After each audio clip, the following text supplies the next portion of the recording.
সাথে ধারাবাহিকে আগামী পর্বে দেখা যাবে ওমের বাবা পিসেমশাইকে বলতে থাকে মাধুরী বৌদির লয়ার ওই মিস্টার চক্রবর্তীকে একটা উচিত শিক্ষা দিতে হবে।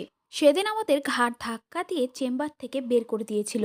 এরপর আমরা যেদিনই ওর চেম্বারে যাব, ও বাধ্য হবে মাধুরী বৌদির পুরো সম্পত্তি আমার নামে ট্রান্সফার করে দিতে। এদিকে প্রকাশ যখন আশিসকে বলছিল, আশিস তুমি কি জানো তোমার দাদা ওম সান্যাল বৃষ্টি ম্যাডামকে কিডন্যাপ করিয়েছিল, যা শুনে বৃষ্টি বলতে থাকে প্রকাশ কেন আছো তোমরা এখানে মুখরোচক আলোচনা করার জন্য? আমার ব্যক্তিগত জীবন নিয়ে কুচ্ছা করার আগে নিজের জায়গাটা আগে বুঝে নাও। যেই বিষয়ে কথাগুলো বলছিলে সেই বিষয়ে আর একটা কথাও যাতে আমি না শুনি।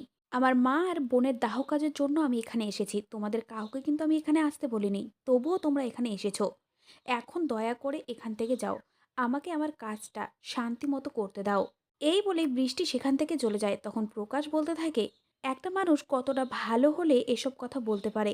ওম স্যার ওনার সঙ্গে এত খারাপ ব্যবহার করার পরেও উনি তবুও ওম স্যারকে কতটা ভালোবাসেন। কেউ ওম স্যারের নামে কিছু বললে উনি কিছুতেই সহ্য করতে পারেন না। তো বন্ধুরা, আপডেটটি যদি ভালো লেগে থাকে তাহলে অবশ্যই চ্যানেলটিকে সাবস্ক্রাইব করে ভিডিওটিতে একটি লাইক দিয়ে রেখো।